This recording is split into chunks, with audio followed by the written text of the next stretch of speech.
দীর্ঘ ১২ বছর আগে দেশবরেণ্য ইসলামী চিন্তাবিদ আল্লামা দেলাওয়ার হোসাইন সাঈদীর মানবতাবিরোধী অপরাধের মামলায় সাক্ষ্য দিতে এসে অপহরণের শিকার সুখরঞ্জন বালী।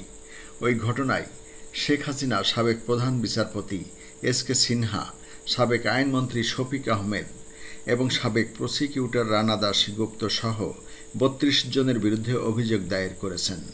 গতকাল বৃহস্পতিবার আন্তর্জাতিক অপরাধ ট্রাইব্যুনালের চিফ প্রসিকিউটরের কাছে হাজির হয়ে তিনি এই অভিযোগ দায়ের করেন। অভিযুক্ত বাকিদের মধ্যে অন্যতম হলেন তৎকালীন ট্রাইব্যুনালের চেয়ারম্যান বিচারপতি নিজামুল হক নাসিম, ট্রাইব্যুনালের সাবেক বিচারপতি এ.টি.এম. ফজলে কবির, সাবেক আইন প্রতিমন্ত্রী কামরুল ইসলাম, সাবেক সংসদ সদস্য এ.কে.এম. আওয়াল, ট্রাইব্যুনালের সাবেক চিফ প্রসিকিউটর সৈয়দ হায়দার আলী, ট্রাইব্যুনালের তদন্ত সংস্থার সাবেক প্রধান মোহাম্মদ সানাউল হক, তদন্তকারী কর্মকর্তা হেলাল উদ্দিন প্রমুখ। আন্তর্জাতিক অপরাধ ট্রাইব্যুনালের chief prosecutor advocate Tajul Islam বরাবর অভিযোগ দাখিল করে বিষয়টি তিনি সাংবাদিকদের জানান। তিনি জানান, শেখ হাসিনার নির্দেশেই তাকে অপহরণ করা হয়। ২০১২ সালের ৫ নভেম্বর আইসিটি চত্বর থেকে তাকে তুলে নেওয়া হয়। তখন তারা বলে, শুয়োরের বাচ্চা, তোকেই তো আমরা খুঁজছি। পরবর্তীতে তারা আমাকে চোখ বেঁধে বিএসএফের হাতে তুলে দেয়। ভারতের কারাগারেও আমার উপর প্রচণ্ড নির্যাতন করা হয়। অভিযোগ গ্রহণ করে chief prosecutor advocate Tajul Islam বলেন, শেখ হাসিনার ১৫ বছরের শাসনামলে রাষ্ট্রীয় পৃষ্ঠপোষকতায় অনেককে গুম করা হয়। আদালত চত্বর থেকেও গুম করা হয়। সুখরঞ্জন বালী এমনই একজন গুম হওয়া ব্যক্তি। সাঈদীর বিরুদ্ধে সাক্ষ্য না দেওয়ায় অপহরণ করা হয় তাকে। ট্রাইব্যুনালে দেওয়া অভিযোগপত্রে সুখরঞ্জন বালী বলেন, আমার ভাই বিশাব আলীকে ১৯৭১ সালে মুক্তিযুদ্ধ চলাকালীন পাকিস্তানি সেনারা হত্যা করেছিল। ওই ঘটনার পরিপ্রেক্ষিতে ২০১০ সালের জুলাই আগস্ট মাসের দিকে আওয়ামী লীগ সরকার গঠিত তৎকালীন আন্তর্জাতিক অপরাধ ট্রাইব্যুনালের তদন্ত কর্মকর্তা হেলাল উদ্দিন আমাকে ৭১-এ আমার ভাই বিশাব আলীর হত্যাকাণ্ডের বিষয়ে জানতে চান।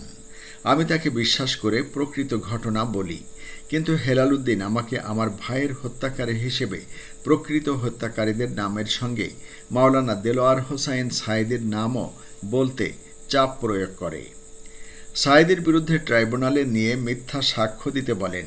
আমি হেলাল সাহেবকে তখনই স্পষ্ট ভাষায় জানিয়ে দেই, সাঈদী হুজুর আমার ভাই বিশাব আলী হত্যাকাণ্ডের সঙ্গে কোনোভাবেই জড়িত ছিলেন না।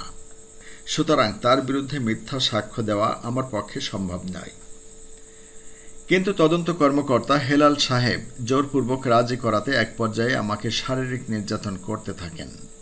এরপর হেলাল উদ্দিন আমাকে মিথ্যা সাক্ষ্য দিতে রাজি করাতে আওয়ামী লীগের স্থানীয় এমপি এ.কে.এম. আব্দুল আওয়াল, পৌর মেয়র হাবিবুর রহমান মালেককে ডেকে আনেন। তারা আখতারুজ্জামান জুলু ও কানাইলাল বিশ্বাসের নেতৃত্বে সাইদুল্লাহ লিটন, রেজাউল করিম শিকদার মন্টু, মিজানুর রহমান তালুকদার, সুমন শিকদার, দিলীপ মাঝি, রাজ্জাক খান বাদশাহ, মতিউর রহমান জুবা, শাহজাহান খান তালুকদার, মাসুদ আহমেদ রানা, শেখ ফিরোজ আহমেদ, গোলাম মাওলা নকিব, আমিনুল ইসলাম মিরন সহ আরও কিছু লোককে তখন পিরোজপুর রাজসদী স্কুলে হাজির করে। তারা সেখানে উপস্থিত হয়েই আমাকে নানা রকম চাপ ও ক্রমাগত হুমকি দিতে থাকে। ট্রাইব্যুনালের গেট থেকে উঠিয়ে নেই সাদা পোশাকের পুলিশ। আমি সাক্ষ্য দিতে রাজি না হলে এমপি আওয়াল ও মেয়র মালেক আমাকে হত্যার হুমকি দেন। এরপর তাদের নির্দেশে রেজাউল করিম শিকদার মন্টু, সুমন শিকদার, দিলীপ মাঝি, রাজ্জাক খান বাদশাহ, শাহজাহান খান তালুকদার, মৃধা, মোহাম্মদ মনিরুজ্জামান সহ আরও অনেকে মিলে আমাকে নির্দয়ভাবে পেটাতে থাকে। তাদের নির্যাতন শেষ হলে সাইদুল্লাহ লিটন, শেখ ফিরোজ আহমেদ, গোলাম মাওলা নকিব, আমিনুল ইসলাম মিরন, মতিউর রহমান, ইর্তিজা হাসান রাজু, খায়রুল ইসলাম মিঠু, মোস্তাফিজুর রহমান বিপ্লবরা আমাকে চড় থাপ্পড় ঘুষি মারতে থাকে এবং লাঠি দিয়ে আমার শরীরের বিভিন্ন জায়গায় আঘাত করতে থাকে। তারপরও আমি হুজুরের বিরুদ্ধে মিথ্যা সাক্ষ্য দিতে অস্বীকৃতি জানালে তারা আগামীকাল তাদের কথা মতো সাক্ষ্য দিতে রাজি না হলে আগামীকালই আমার জীবনের শেষ দিন বলে শাসিয়ে চলে যায়। আমি তাদের হাত থেকে ছাড়া পেয়ে আত্মগোপনে চলে যাই। দীর্ঘদিন আমি এলাকার বিভিন্ন বাড়িতে লুকিয়ে থাকি। পরবর্তীতে অনেকদিন পর সাইদি হুজুরের ছেলে মাসুদ সাইদি আমার সঙ্গে গোপনে যোগাযোগ করেন এবং আমার ভাই বিশাব আলী হত্যার প্রকৃত ঘটনা জানতে চান। আমি তাকে প্রকৃত ঘটনা খুলে বলি। তখন মাসুদ সাইদি জানতে চান এই সত্য ঘটনা আমি ট্রাইব্যুনালে এসে বলতে রাজি আছি কিনা। জবাবে আমি সম্মতি প্রকাশ করলে মাসুদ সাইদি আমার ভাইয়ের হত্যার প্রকৃত ঘটনা ট্রাইব্যুনালে এসে বলার জন্য অনুরোধ করেন। আমি তার অনুরোধ গ্রহণ করি এবং সত্য ঘটনা তুলে ধরার জন্য সাইদি হুজুরের পক্ষে সাক্ষ্য দিতে রাজি হই। সে অনুসারে আমি সাইদি হুজুরের পক্ষে সাক্ষ্য দিতে 2012 সালের 3 নভেম্বর বিকালের দিকে ঢাকায় আসি এবং মাসুদ সাইদির সঙ্গে যোগাযোগ করি। তিনি আমাকে 4 তারিখ ট্রাইব্যুনালে অ্যাডভোকেট মিজানুল ইসলাম স্যারের কাছে নিয়ে আসেন। ওনাকে আমি সব খুলে বলি। এরপর 5 নভেম্বর সকালে অ্যাডভোকেট মিজানুল ইসলামের অফিসে মাসুদ সাইদি আমাকে নিয়ে যান।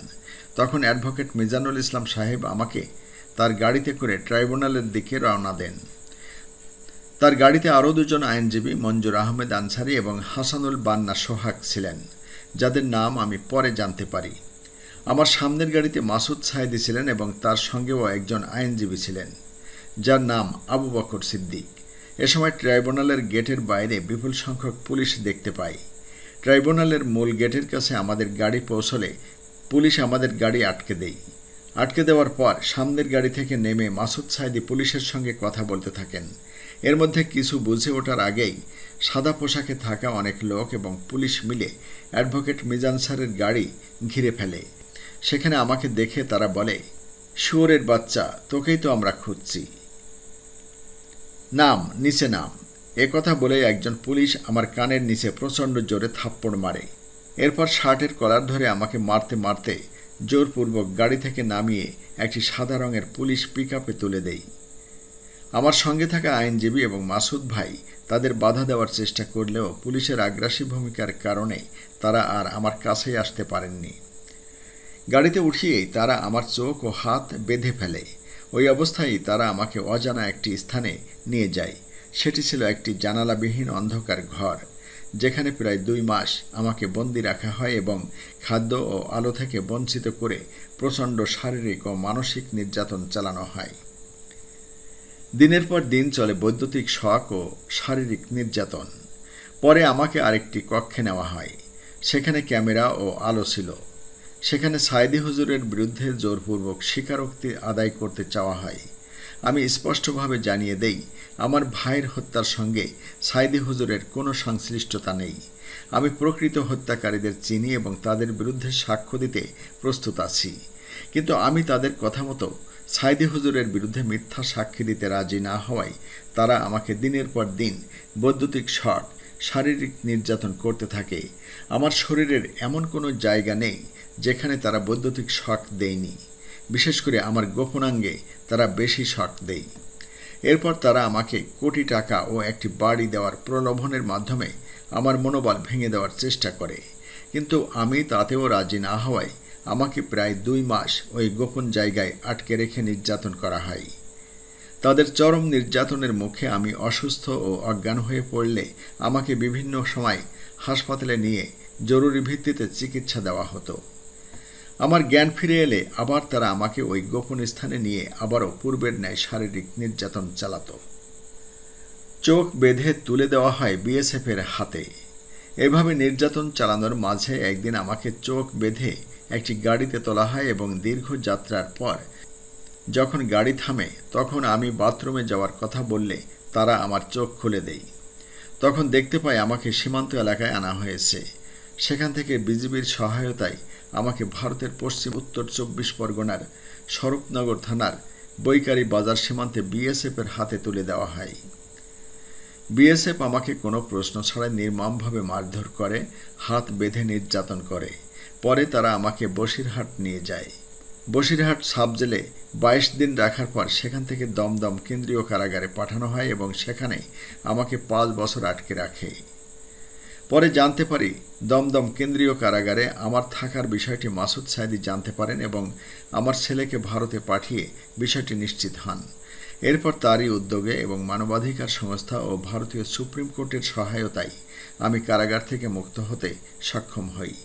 কারাগারে থাকার সময় বিভিন্ন আন্তর্জাতিক মানবাধিকার সংস্থা আমার সঙ্গে কারাগারে সাক্ষাৎ করে এবং আমার নির্যাতনের বিবরণ নথিভুক্ত করে। দেশে ফিরে এলেও নিরাপত্তার কারণে আমি পিরোজপুরের নিজ গ্রামে যেতে পারিনি, বরং আত্মগোপনে নিজ জেলার বাইরে অবস্থান করি। ট্রাইব্যুনালে অপহরণের কথা বলায় আদালত অবমাননার মামলা। আমি আমার ছেলেমেয়ের মাধ্যমে কারাগার থেকে মুক্ত হওয়ার পর জানতে পারি, আন্তর্জাতিক অপরাধ ট্রাইব্যুনালের গেট থেকে আমাকে অপহরণের পর আমার আইনজীবীরা আওয়ামী লীগের তৎকালীন ট্রাইব্যুনালের বিচারকদের কাছে তাৎক্ষণিকভাবে আমার অপহরণের বিষয়ে অভিযোগ দায়ের করেছিলেন।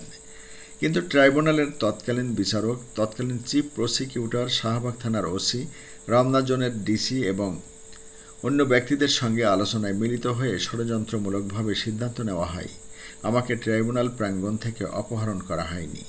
অথচ ট্রাইব্যুনাল প্রাঙ্গণে অসংখ্য সিসি ক্যামেরা ছিল। বিশেষ করে আমাকে যেখান থেকে অপহরণ করা হয়েছিল ওই গেটের সামনেই 2টি সিসি ক্যামেরা ছিল। ওই ক্যামেরা 2টি সহ স্থাপিত সিসিটিভি ক্যামেরায় পুরো বিষয়টি রেকর্ড হওয়ার কথা। আমার পক্ষের আইনজীবীদের দাবি সত্ত্বেও ট্রাইব্যুনালের চেয়ারম্যান নিজামুল হক নাসিম সিসি ক্যামেরার ফুটেজ দেখতে বা দেখাতে অস্বীকৃতি জানান। সেটি না করে বিচারপতি নাসিম আমার বিষয়টি নিয়ে আন্তর্জাতিক অপরাধ ট্রাইব্যুনালে অভিযোগ দায়ের করার দায়ে আমার আইনজীবীদের বিরুদ্ধে উল্টো আদালত অবমাননার অভিযোগ আনয়ন করে। সুখরঞ্জন বালি তার অভিযোগে বলেন, আমি নিজ চোখে মুক্তিযুদ্ধের সময় আমার ভাইকে হত্যার ঘটনা দেখেছি।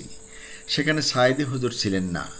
বিরোধী রাজনৈতিক শক্তিকে নিশ্চিহ্ন করার রাষ্ট্রীয় ষড়যন্ত্রের অংশ হিসেবে আল্লামা দেলোয়ার হোসাইন সায়েদীর রাজনৈতিক উদ্দেশ্য প্রণোদিত মামলায় মিথ্যা সাক্ষ্য না দেওয়ায় এবং সত্য সাক্ষ্য দিতে ট্রাইব্যুনালে আসার কারণে আমাকে অপহরণ, গুম, নির্যাতন এবং প্রায় 5 বছর ভারতে অবৈধভাবে কারাবন্দী রাখা হয়।